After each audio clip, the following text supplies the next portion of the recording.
চাঁপাইনবাবগঞ্জ সীমান্ত দিয়ে গরু পাচারকালে গত রোববার অস্ত্রসহ ৩ ভারতীয় নাগরিককে আটক করে বাংলাদেশ সীমান্তরক্ষী বাহিনী। এরপর বিজিবির সঙ্গে কয়েক দফা পতাকা বৈঠক হলেও তাদের ফেরত দেওয়া হয়নি বলে জানিয়েছে ভারতের সীমান্তরক্ষী বাহিনী।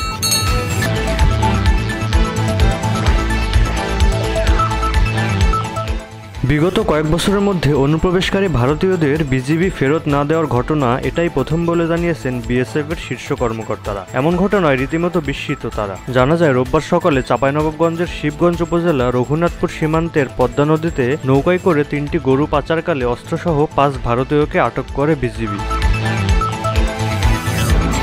আটক ভারতীয় চোরা কারবারিরা হলেন মুর্শিদাবাদ এলাকার রতন সিংহের ছেলে দীপ সিংহ, বাইতুল মাহালদারের ছেলে রনি মাহালদার, মৃত রফিকুল ইসলামের ছেলে সরফরাজ ইসলাম, আলেক শেখের ছেলে আসলাম শেখ ও মেরাউনের ছেলে অলিল হাওলাদার।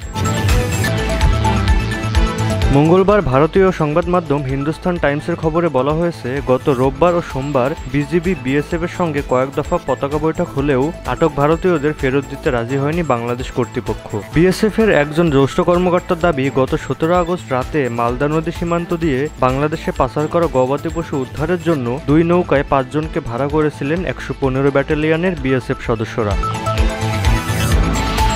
এ সময় একটি নৌকায় যান্ত্রিক ত্রুটি দেখা দিলে সেটি স্রোতের টানে ভেসে যায়। সেটিকে টেনে আনার চেষ্টা করছিল দ্বিতীয় নৌকা, কিন্তু প্রবল স্রোতের কারণে উভয় নৌকায় অসাবধানতাবশত বাংলাদেশের জনসীমায় প্রবেশ করে। সেখানে এই ৫ জনকে আটক করে বাংলাদেশ বর্ডার গার্ড বাহিনী।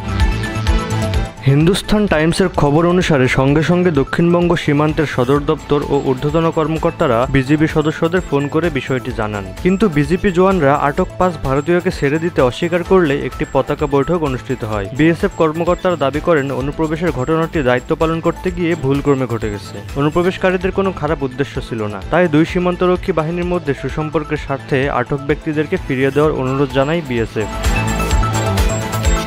কিন্তু বাংলাদেশের বর্তমান পরিস্থিতির কারণ দেখিয়ে আটক ভারতীয়দের ফিরিয়ে দিতে অস্বীকৃতি জানান বিজিবির সদস্যরা। পরে ৫ অনুপ্রবেশকারীকে স্থানীয় পুলিশের হাতে তুলে দেওয়া হয়। রাহাতুল ইসলাম স্বাধীন, স্কাই ভিউজ।